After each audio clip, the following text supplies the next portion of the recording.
राती ना 1 पे वजना ने इना असा रशा तो कट देता ने मजीद असा 1-1.5 घंटा और सफर मारना पैसी सब जा रहे हैं हुण। अस्सलाम वालेकुम नाज़रीन, ये सऊदी अरेबिया की वीडियो है। जीसीसी ममालिक की अगर बात करें तो इस तरह की वीडियोस आपको अक्सर देखने को मिलेंगी।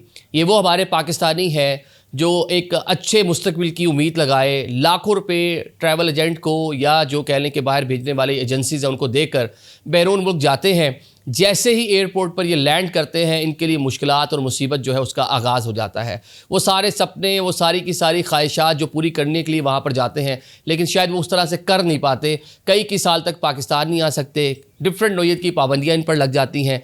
और ये पूरा माजरा होता क्यों है, ये बड़ा एक अहम सवाल है। एक तो जनाब जो माफियाज़ हैं वो इन सादा लोग शरीफ लोगों को लूटते हैं। ऑन द अदर साइड बहुत सारे लोग ऐसे भी होते हैं जो आज़ाद वीज़ा लेकर बाहर जाना चाहते हैं, ख़ुसूसन GCC कंट्रीज़ के अंदर। आज़ाद वीज़ा एक कल ख्वाहिश होती है कि मेरे पास आज़ाद वीज़ा जी, मेरी मर्ज़ी, मैं जहाँ मर्ज़ी काम करूँ, जैसे मर्ज़ी करूँ, मुझे कोई पूछने वाला नहीं। ये तो वो इस तरह की एक माइंडसेट पाया जाता है। अब जनाब ब्यूरो ऑफ इमिग्रेशन जो पाकिस्तान की है उसने एक पूरी वजाहत जारी की है कि आज़ाद वीज़ा कुछ नहीं है जनाब। आपकी जो GCC कंट्रीज़ हैं उनमें आज़ाद वीज़ा बैन है। अगर आप ये वीज़ा लेते हैं तो कौन कौन से कॉन्सिक्वेंसेस आपको भुगतना पड़ेंगे। और साथ में जनाब जो सऊदी अरब में मुकीम पाकिस्तानी हैं उनकी मुश्किलात की भी थोड़ा सा जिक्र करेंगे, क्योंकि एक हमने व्लॉग किया था कुछ दिन पहले, किस तरह से एक वहाँ पर जो कफ़ील था या जो भी बंदा पाकिस्तानी एजेंट था उसे किस तरह गाड़ी से नीचे गिराया एक पाकिस्तानी को। तो वीडियो हमने बनाई तो उसमें बहुत सारे लोगों के अपने तबसरे भी कर रखे हैं और बहुत सारे लोगों ने हमें वीडियोज़ भी भेजी हैं कि हमारे साथ भी इसी नौइयत के मामला हैं। कुछ उसका भी तस्करा करते हैं। नाज़रीन, bureau of immigration and overseas employment ने एक बड़ी कह लें कि मरबूत नौइयत की एक कह लें कि वजाहत के साथ एक प्रेस रिलीज़ जारी की है जिसमें आज़ाद वीज़ा जो है उसको डिस्क्राइब किया गया है। जनाब बताया गया है कि इस तरह का वीज़ा कोई ना वो वैलिड है और ना ही जो GCC कंट्रीज़ हैं इस तरह के वीज़ाज़ को इंटरटेन करती हैं, तो लिहाजा इस तरह का वीज़ा लेने की बिल्कुल भी कोशिश ना करें। आपने वीज़ा लेना है, वीज़ा आपको जो मिलेगा किसी कंपनी के नाम का, किसी फर्म के नाम का या फिर किसी कफ़ील के नाम का आपको बाकायदा वीज़ा मिलेगा। इस तरह का अगर वीज़ा मिलता है तो आप उसी वीज़े के तहत ट्रैवल करें।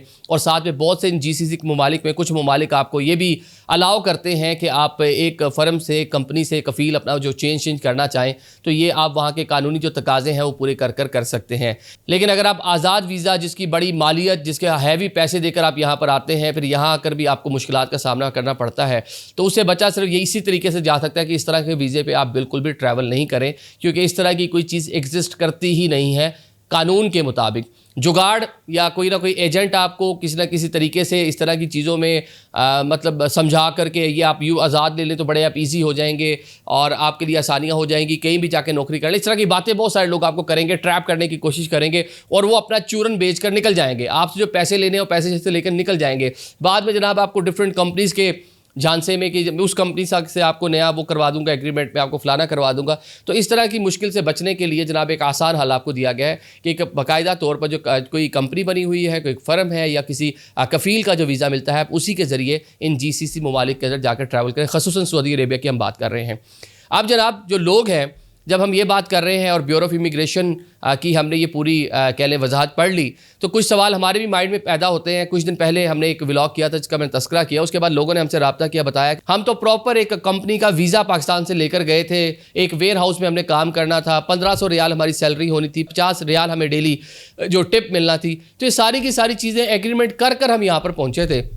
लेकिन यहाँ आए तो यहाँ ना कोई वेयर हाउस था और ना उस तरह की कोई नौकरी थी। हमें जनाब भेड़ बकरियों की तरह बिल्डिंग्स में रहने के ऊपर मजबूर किया जाता है, ना खाना दिया जाता है, किसी को जाकर लेबर वर्क में लगा दिया गया, किसी को सब्ज़ी मंडी के काम में लगा दिया गया, किसी को जद्दा से उठा के रियाज भेज दिया गया।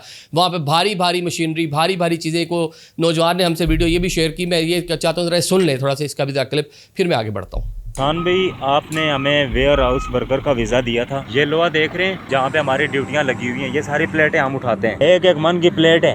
वो जो सप्लायर है वो पैसे भी नहीं दे रहा, उसने हमें कोई खाने के पैसे नहीं दिए और उसने कहा जी एजेंटों से लो। हमने 6-6, 7-7 लाख रुपया दिया, मैं आपको जलील करने के लिए नहीं दिया। सारे लड़कों को कैंप से वो निकाल रहे हैं, 6-6, 7-7 लाख रुपया लगा के, और अभी कैंप बॉस ने हमारे पास कोई सैलरी नहीं है। ये जनाब आपने सुन लिया कि इनको वेयर हाउस का वीज़ा देकर यहाँ पर भेजा गया था और 3 माह का तकरीबन वीज़ा था, उससे भी बाद में एक्सटेंड होना था। जो भी मामला था, जो लोग हमें बता रहे हैं, अब जनाब इनसे भारी भरकम ये सामान उठवाया जा रहा है, मजदूरी करवाई जा रही है और वीज़ाज भी इनके जो आगे उसको एक्सटेंड करवाना था, जो भी कानूनी वहाँ पे कार्रवाई थी वो भी आगे नहीं चल रही।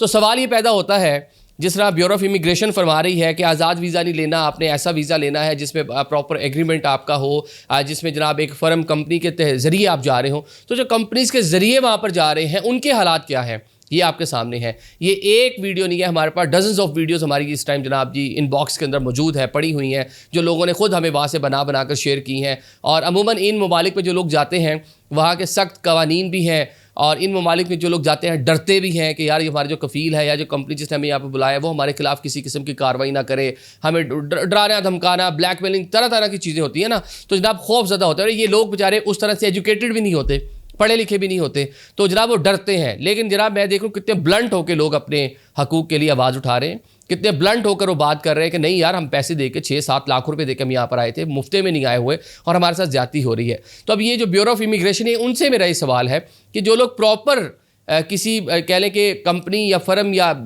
इसके वीज़ा के ऊपर गए हुए हैं उनके साथ जो चीज़ें हो रही हैं उस पर आप लोग क्या कर रहे हैं।